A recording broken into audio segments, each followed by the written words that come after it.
Okay, well, thanks for coming and welcome on behalf of Nicole from Seldex, who'll be here later. And thanks for taking the time to come to chase the dream, no excuses. I hope today that it'll be a day where you think about your business and a day of networking. It's an opportunity to meet like-minded photographers and, of course, discover some great new products from the Seldex range.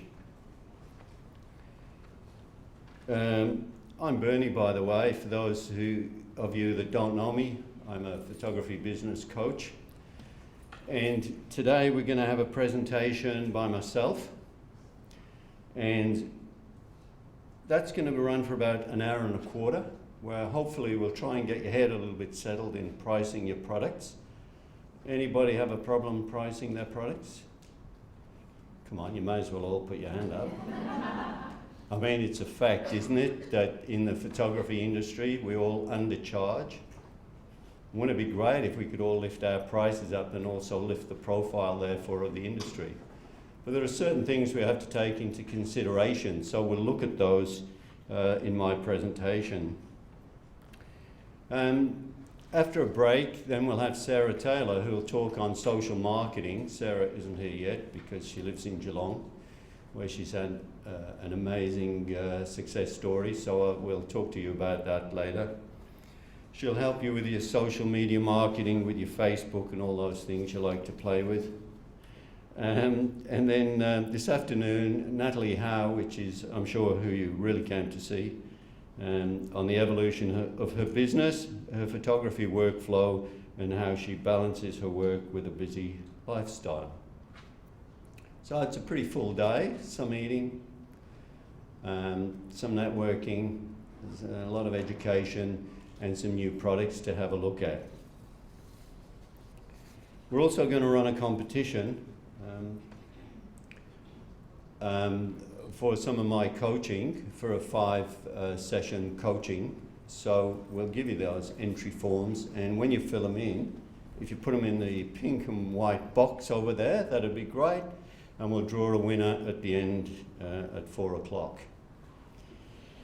Okay, so just as a guide to give me an idea of who we've got in the room, just show me if you're part-time in your photography and full-time, make all your income, living, feed the kids, send them to school with your photography. Great, that's fantastic. Who's just starting out? Just starting? I've got a book for you.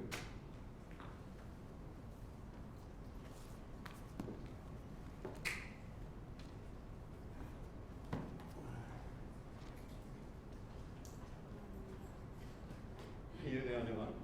Yeah, you're the only one that gets booked. Well done. Didn't even have to win it. I've got 1 or 2 books to give away today as well. So there's a couple on weddings, how to motivate, manage and market yourself, little things like that. We'll be getting a few giveaways. Okay, pricing your photography for profit. So how do most of you price your product? Do you guess? Can anyone help me? Can someone tell me how they price the product? 10% of what the product is purchased for. Is that multiplication times 10? Yeah. So it costs $100, you charge that. Okay. What if it costs $2? Charge, depending on what it is, the value of the product. And What if it's a single print of 5x7? I wouldn't sell it. Okay. So unless you can multiply it by 10 and make a good profit, you don't sell it. Depending on the product. I might, if it's a $2 print, I'd add it in as a upgrade or a bonus to say thank you. Okay. Anybody else want to give some comment? I do research on the net on everyone's prices. Right. So you get everyone's prices on the internet. Is that within the local area or the world? The local? And then what, you just pick the medium price? Then I tailor it to my needs. Right, what are your needs? To earn more money than them?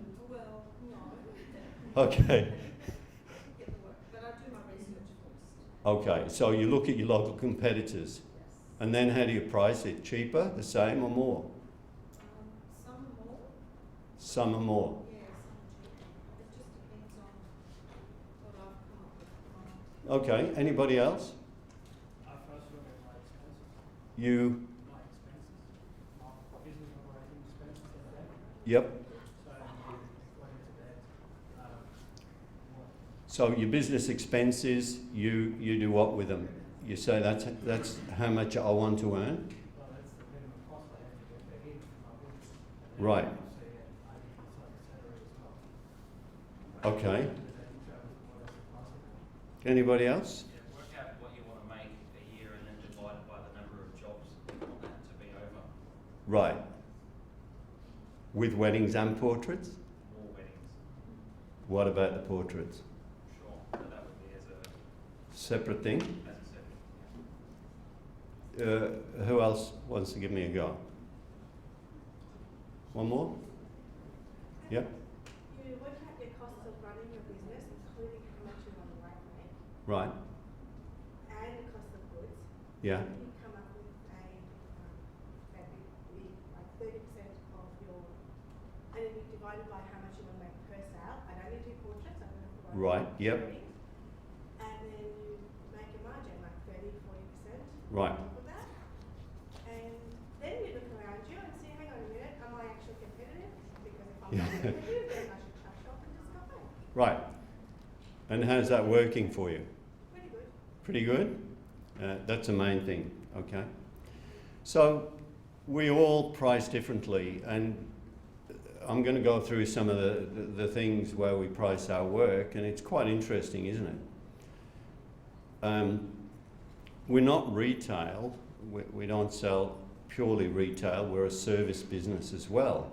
So there are a couple of things we have to take into consideration. So the question for me is, are you testing or are you guessing? Are you just picking numbers? Are you testing the market? Are you seeing what the market can stand? Are you going to the market with your prices? Or are you just throwing numbers around and hoping? This is a question you have to ask. Is there a reason for what you're pricing for? Obviously, some of you have a reason. You copy, or you do this, or you do that. So I just want to go through, the whole purpose of the exercise is to make you think, right? Think about what you're doing, think about your pricing, think about your products. Because price is very important, because you could be losing thousands of dollars if you haven't got it right, if you're undercharging. So who ultimately sets your prices? Is an interesting question. Who sets your prices? Do you, or does the customer? If you price too highly and you don't make sales, that's no good. If you're undercharging, then you're losing money. So who's really setting the prices? Is it the customer? One yes. Fantastic. Good. Isn't it with anything that maybe the customer sets the price? When we buy anything ourselves, don't we set the price? Don't we buy it because we're willing to pay that amount of money for that particular product? It's not the price, it's whether we're willing to pay that for that product. Because we all spend our money in different ways, and so it is with our customers. I was reading only yesterday about, they were talking about photography as a luxury item. Is it? I know in my business I had people with not much money spend a hell of a lot on the portraits. It wasn't a luxury for them, it was something they really, really wanted. So we have to look at our pricing and where we set it. So I'm going to get you to think about what you're doing and maybe even challenge you a little bit and to reconsider your prices.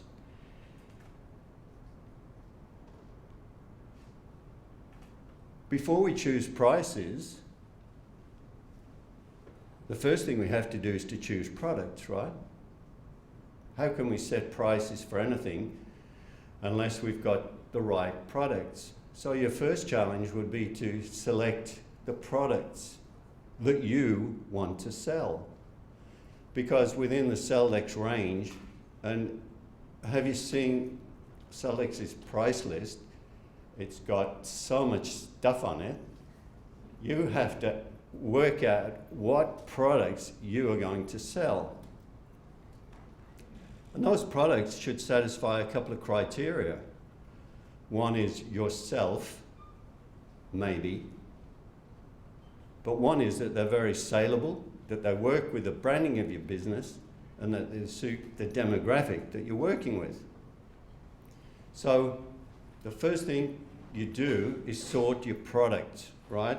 I've got a couple of Seldex products here, and Seldex have got the biggest range, I think, of any supplier. So if we look at this product, which is one of the best products that I like. This is the Artisan Mount, which includes printing by Seldex on German etching or canvas, BFK, Rivers paper, and hand torn with decal edge and all of that. Now that's a great product, right? So, but does that suit your brand? So, as I work with a lot of photographers say, but I like that, or I don't like that. I never worried what I liked or didn't like. I thought, what will my customers buy? So you have to surely take that into consideration. Is it what you like, or is it what your customers will buy? Because all tastes are different. I like that, you like that. So there's a lot of testing to be done to find out what your customers want to buy. And also with the products, we've got some, lots of little products. This is a little brag book that I used to sell a lot of, quite inexpensively at $149, but I had to buy a wall print to get one of these. So also you've got to think in terms of your products, of how you're going to sell them, how you're possibly going to package them. Obviously we've got all sorts of colours you can get, all sorts of finishes. So the first thing to do is to select your products. Now if it's portrait, what product do you want to sell the most of? Well, I would think it'd be the most expensive product, or a wool product. That's what you want to sell the most of. Because if you can get a wool product to be a core product, then you're going to have a good average sale. So your core product is very important. So if you're going to sell wall art, then I suggest you choose 3 or 4 different types of wall art. So it could be this one, could be canvas, could be acrylic, and that will do. There are so many you could. You could go to prints on metal and so on and so forth. So if you start segmenting what products you want to sell and just limit yourself in some ways, because isn't the reality that the customer is only going to buy what you're selling? I realised that when I went just to black wedding albums. Only black. Any colour black. I only sold black. They only bought black. I only showed them black. And the same with frames. I only showed black frames, and that's all they bought. And they never asked, oh, can I get this in? Can I get this in that? Can I get this in that? So they saw that's what I sold. So with your products, you've got to really sort them out.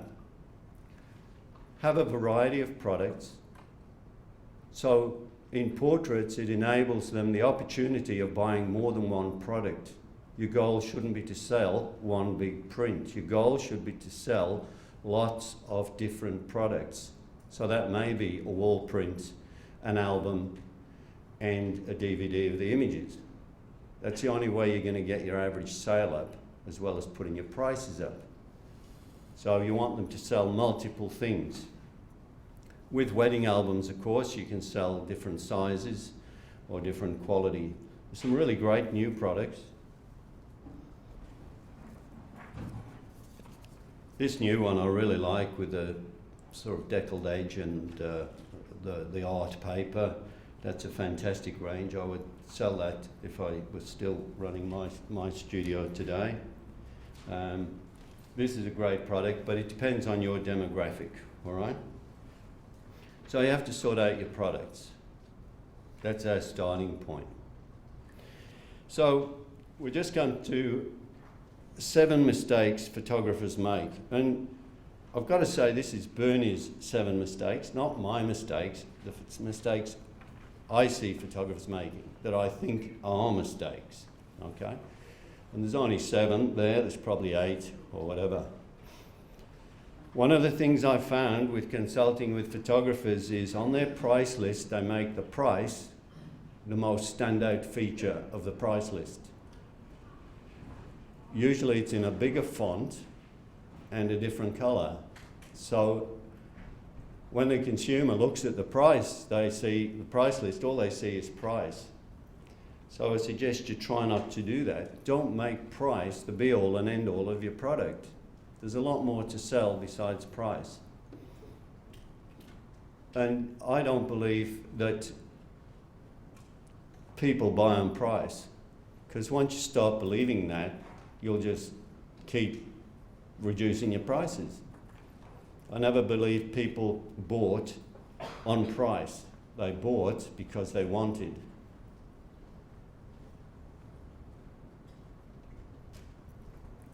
So don't make price stand out as the only thing that you've got to offer. I suggest you can even embed price into the text that you use to describe the products.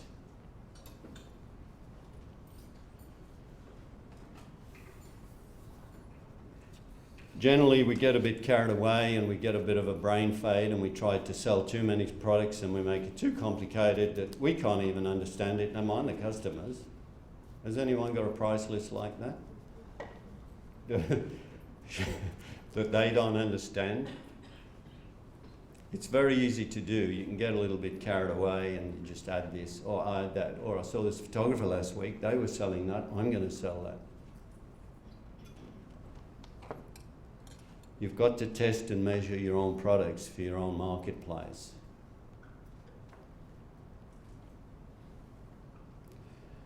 This is a price list I came across 4 or 5 years ago in Sydney, and it's the most amazing price list I've ever seen.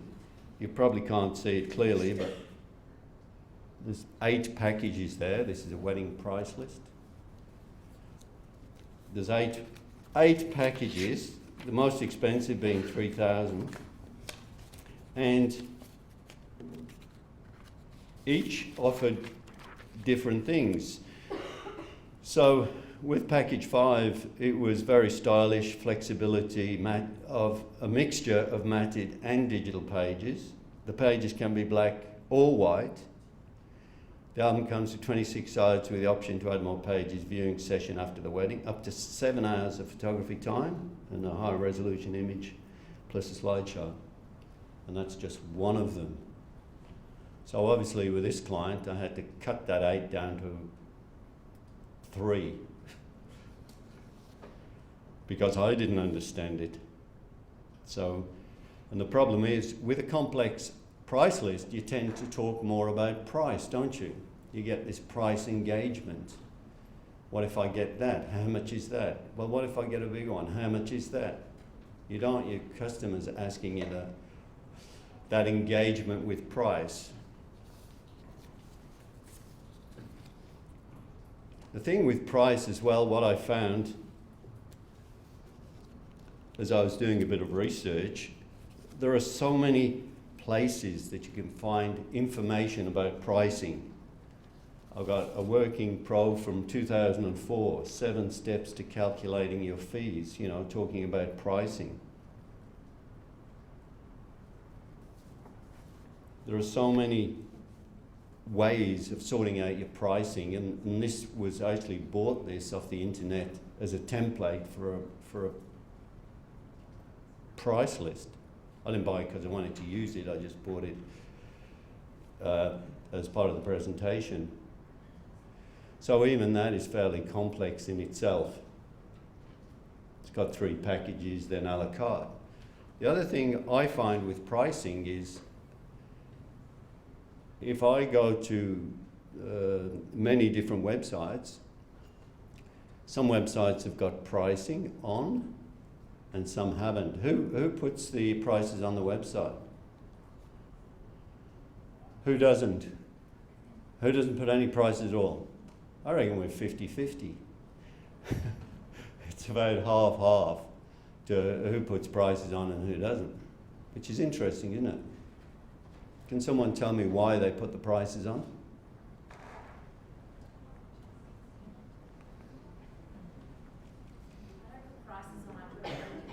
You put a range, so a lot of people put a range, yeah? Who puts a full price list on? Yeah? Why do you do it? When I'm browsing things and looking for prices for things, I want to see what is there and I don't want to follow up with it. So I think it could lose someone if they come and have So are you saying that, in your opinion, if you went to a website, you would want to see the prices? Yes. Okay. I wouldn't need to see all the prices, but I'd like to know if I'm in the ballpark Okay. before I even approach someone. Am I going to be even able to look at their starting point or not? Right. So what if the prices weren't there? What would you do? Keep going. I'll keep going. Would you? So for that photographer, you're not their customer. And that's fine, isn't it? Don't sort of try and... Do you want customers like yourself? Do you? Yeah, because they're up and going on. Do you want customers to spend as much money as you would spend, or more? A lot more, right? Yeah. So your customers aren't you. And this is the hard part. It's the hard part of trying to work out your pricing, right? You think you make decisions based on you. In my experience, over 4 decades of having a photography business, what I finally learnt was it wasn't about me, what I liked, it was about what they liked. So I had to turn my thinking around. It was the same in the photography. It was not always taking what I liked, I had to take what they would buy, that they liked. So that's why I became very good at taking saleable photos. I knew what they wanted. I learnt what they wanted. All I had to do was take it. So try and think about whether you are your ideal customer as you go out into the marketplace. Maybe you are. Or maybe you want something a little bit higher than yourself. I know I did. You see, I'm not the sort of person that would spend $10,000 to $15,000 on a wedding album, but my clients were. I'm not the sort of person that would spend over $1,000 on portraits. I wouldn't. Would you? Would you? You wouldn't? It's okay. It's all right if you haven't got a family portrait on the wall. It's all right, you know. It's okay. You're all right. It's about your clients. What do they want? So just think about that a little bit. I digress because we got a lot copy of the photographers, as we've discussed. It may be good just to get some feel about what other photographers cost, but does it matter? Because they're all different anyway. So how many do you look at? 5, 10, 15, 20? And then when do you come to the conclusion? You know, the reality is, and I've always said this, your competitors are not paying your bills. You are. So you have to work out your own way of pricing, your own branding, and go your own way. Get creative. You have to work a bit harder, but it's okay to work hard, right? So if you get your focus right and head in the direction that you want to go with your pricing.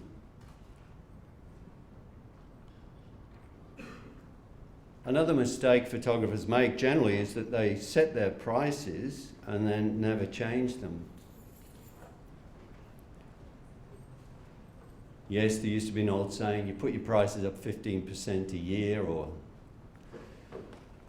10% a quarter or 5% every whatever. But is that the right way to go?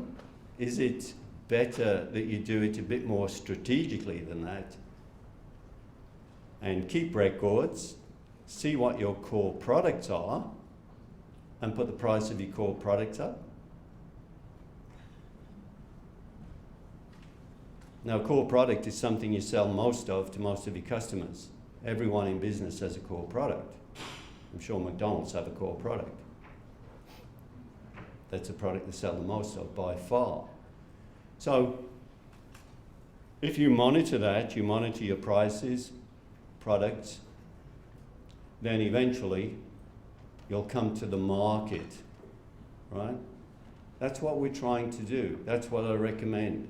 We go to the market with our prices, but we do it slowly. We don't overprice, so we have to reduce prices. We just put it at a point where we're happy and then we raise them as our core product sells more of. For example, if you have 10 wedding inquiries, right, and you've got 4 packages, and out of those 10 people that come in, 5 book, which is realistic, 50%, and out of those 5, 4 of them buy package 3, what are you going to do with package 3? Put it up. And what are you going to do with package 4? Put it up. Buy how much? As much as you can in your own head. Could be 100, could be 200. So the next 5 that come in, they're still buying this particular package, put it up. So you're going to the market, right? You're defining what the market will pay. Because other than doing it that way, you don't know, do you, how much they're willing to pay. So there's a lot of test and measure. So you do have to change your prices, not all of them, regularly, with test and measure. Know your numbers and make adjustments accordingly. I'll talk about that in a minute. Test and measure. I've tried with photographers putting a full price list on and a price guide, no prices. The conclusions we come to with this, and you can do this test and measure yourself. If you put all your prices on, you get less wedding inquiries. If you don't put your prices on, you'll get some good wedding inquiries. If you put a price guide, you'll get some good wedding inquiries. So you can test that.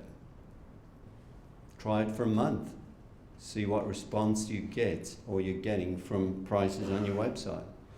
It may diminish your inquiries, but the inquiries you get may be better inquiries. So best to test and measure. Because I know in my business, every phone call in my diary, not every phone call, but if it was a wedding inquiry, I'd write it in the diary.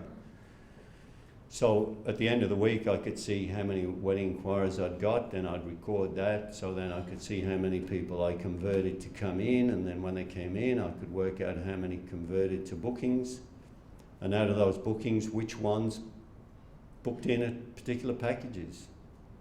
So then I could monitor what's happening. What am I doing right? What am I doing wrong? It's been a bit of talk of late. I've been hearing about the multiplication factor on wholesale cost. Obviously, it's the way you do it.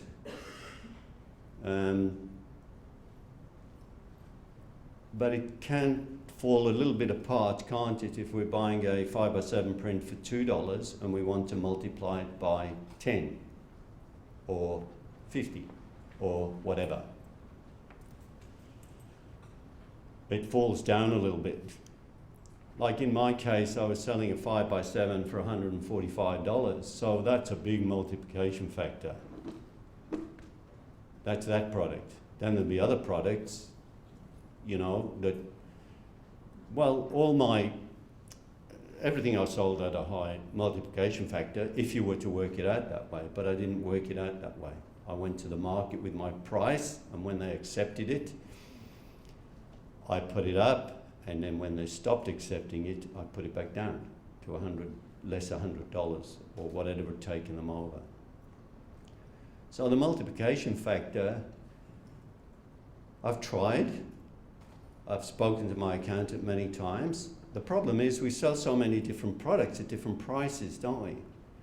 It's a real mishmash of product. It's not like we're a dress shop and we're only selling dresses. We're only selling shoes. We're selling small prints, albums, frame prints, canvas, metallic. They all come with it at a different price. So using a multiplication factor, and yes, you can work out your overheads, you can work out the material costs, you can work out your time, but still, how do you do it? What do you multiply it by? And if you under-multiply it, you can lose money. Some photographers base their photography on an hourly rate. I can't quite sort of work that out myself. Can anyone explain why they charge an hourly rate? Or if they do, maybe no one here does. Does anybody put a value on the time?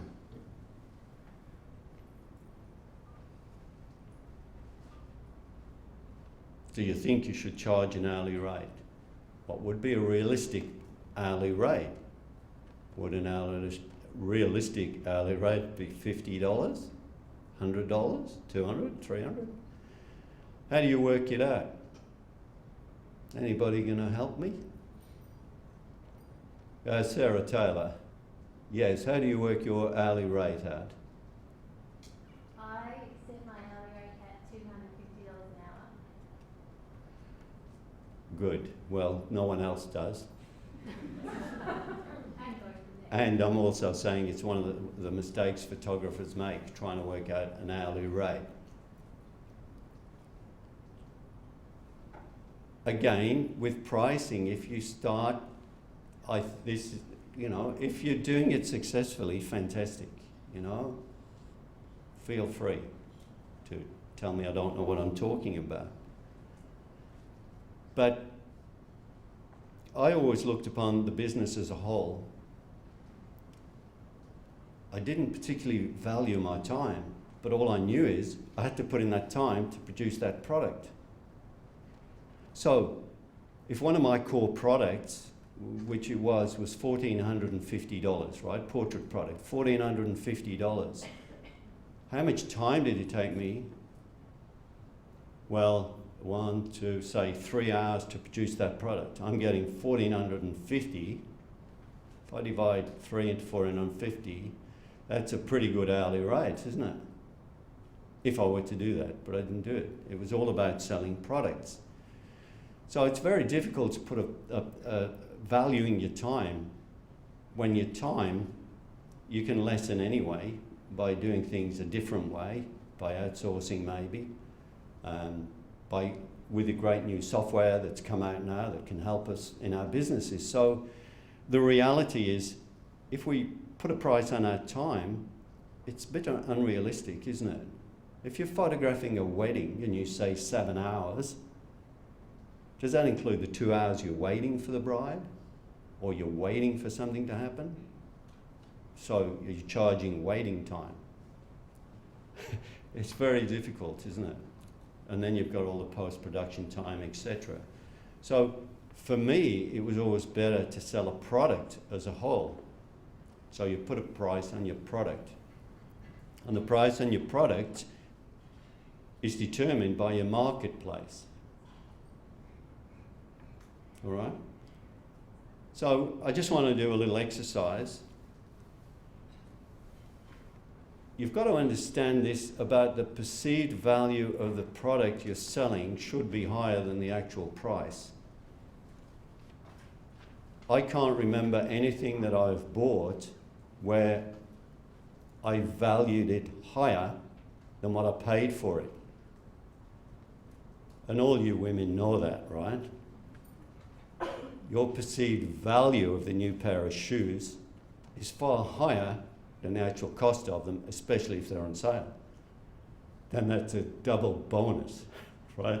So we have to get the customer to seeing the perceived value is a lot higher than what we're actually charging for it, and then they'll buy it. And then it's a good buy, right? And there are ways we can do that, all right? So the question is, how do we set our prices? How do we do it? My question was, how much do I want to earn? And someone over there spoke about working out how much they want to earn to work the prices out. Who was that? So if I said to you, how much do you want to earn? Your reply would be $80,000 a year or a week. A year. Okay. $80,000 a year. So for me, when I'm asked the question, the answer is, I want to earn as much as possible. Don't you?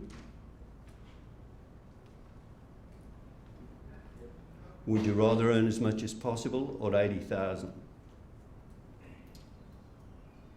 depends. On what? On you? Yeah, but there's also a work-life balance, so I need to factor that in as well. Okay. Obviously, if you ask me, do I want to sell my products at the highest price possible, I would say yes. Yes. So now we're sort of getting somewhere about the mindset, aren't we? So if you take that lid off and say, I want to earn as much as possible,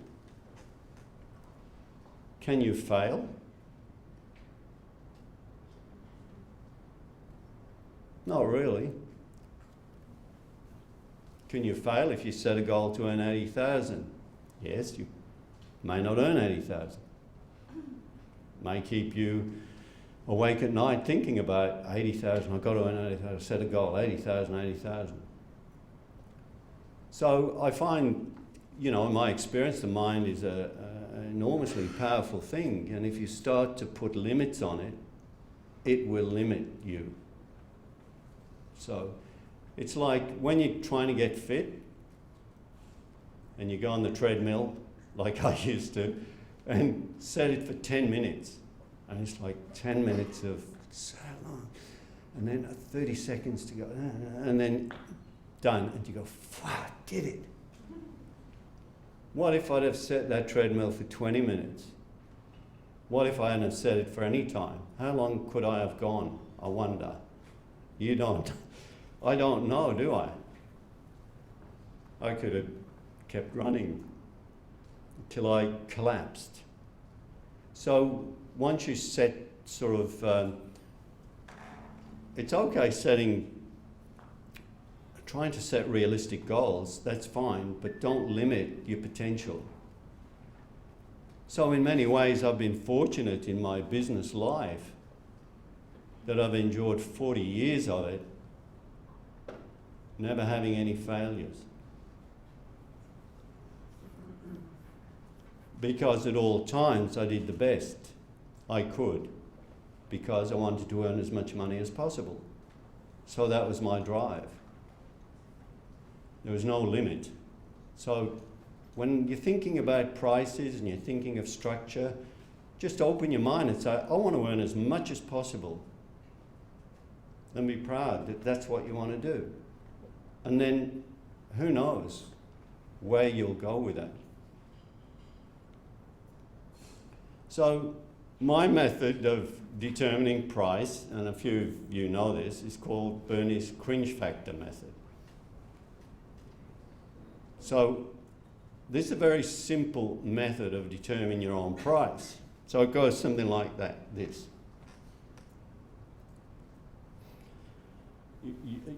Come on stage with me, because you're sat in the front row, you're right in the middle, you've just started your business, so we may as well give you a hard time.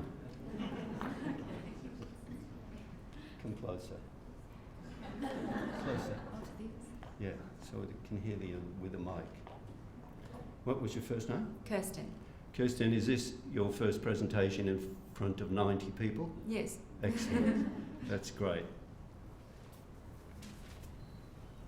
You've decided that this is one of your products that you want to sell. How much are you going to charge for it?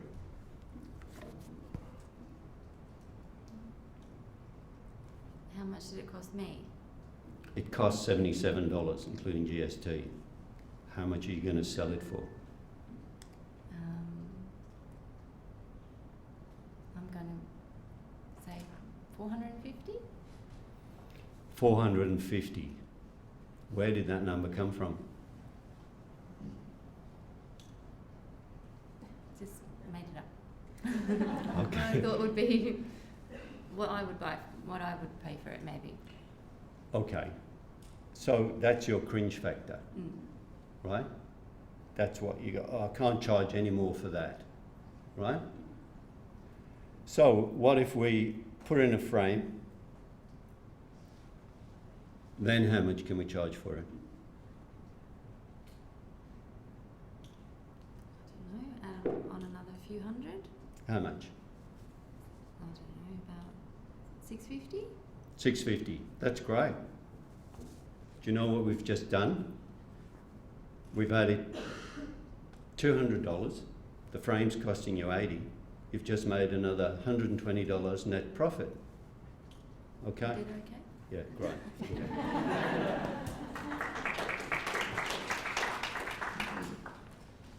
So that's your starting point, 650. You sell it for what it is, which is a beautifully finished print. It's archival, it lasts a lifetime, it's on German paper, all the rest of it, sell the benefits, and suddenly that's this 650. People will buy it, and then you put the price up. After first 2 people have bought it, put the price up another $50 or wherever your cringe factor will allow you to go, and before you know it, you'll be selling that for $950. And that's one product. So that's Bernie's cringe factor method of determining price. So we're taking it to the market. All right, we're seeing what the market will stand. Our particular market, all right? Because there are different marketplaces out there, but it'll be our marketplace. So just to sum up, and just to totally confuse your brains, I'm going to throw this slide up, which contradicts a little bit of what I've said, but you may feel more comfortable with using Bernie's cringe factor method. So, but your prices should reflect your experience maybe.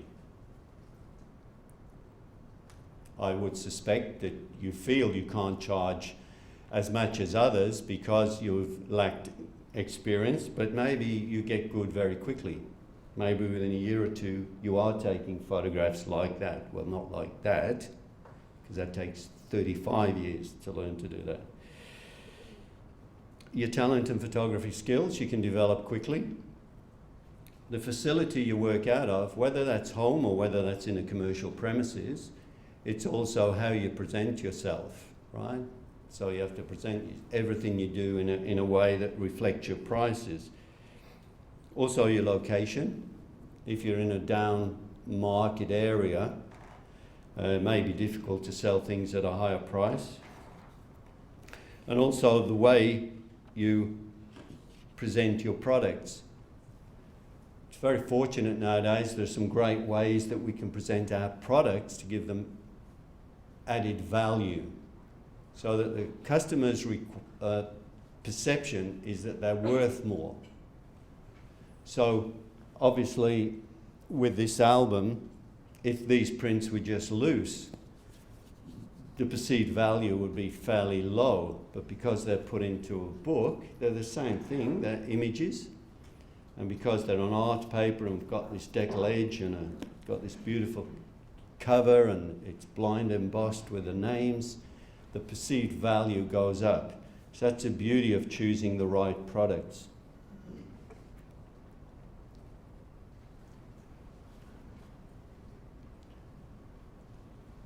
Price is just one piece of the business jigsaw.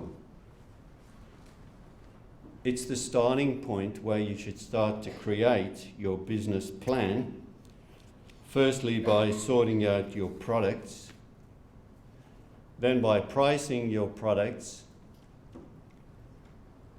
to Bernie's Cringe factor, or whatever way you want. There are plenty of ways, as we've discussed. But that's your starting point. Sort out your products, sort out your pricing, and then start your marketing.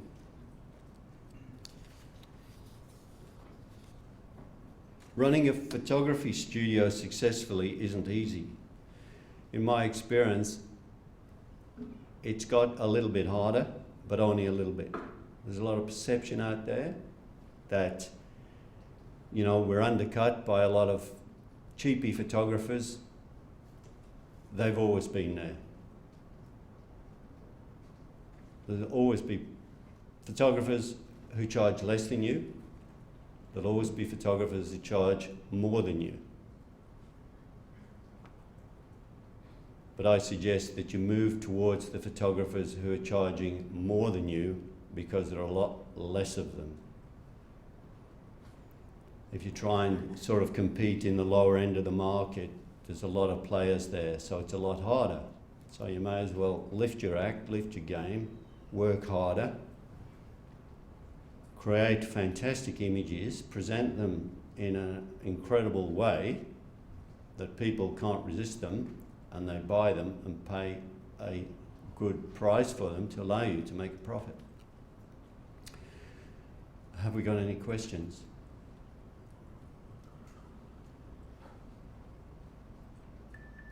I noticed you all started thinking about halfway through that presentation, and that was good, because the presentation was to make you think. So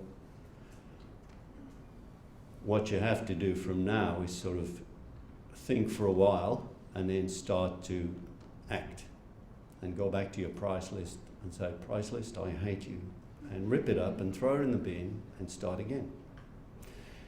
If you want to do that, that will be very cleansing for you. But price, yep, I have a question, fantastic. So what do we do if our testing the market shows us that we don't get the prices that we want? Well, you could move.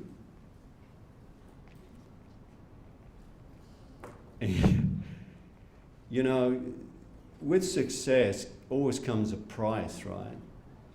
I've seen photographers move from state to country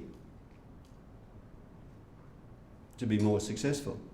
You know, we all know photographers that are overseas, perhaps based in America or England or Canada. I know one. So they've gone there for a reason, right? They're willing to pay any price for their success. So, yeah, if it necessitates that, get out of there.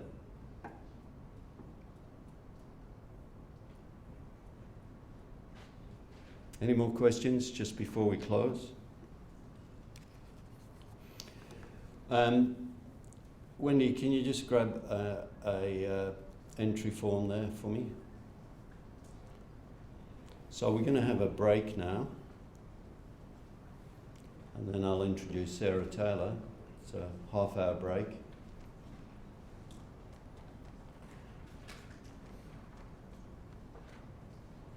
For those of you who don't know, this is Wendy. She's my PA, wife. Yeah. do everything. The reason that I succeeded was because of the strength of the woman.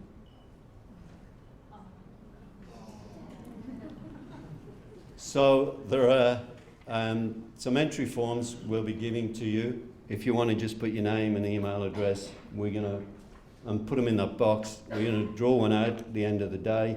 This is for one of my 5-session business boost programs, and we normally do those over Skype. If you live close by, I'll come and visit you. And we'll talk about marketing and portrait sales processes and cash flow and streamlining workflow, social media, and anything else you want, pricing even, hey. So we'll put these on the chairs, I think, for when you next come in. All right, thank you for that. We'll be around all day. Apparently I'm the MC. Nicole will be here soon with Natalie, we hope, but enjoy your break. And we'll be back at, what time's a cup of tea ready? So you've got 10 minutes to go to the toilet, and then there'll be a cup of tea out there. Meanwhile, have a look at the products, eh?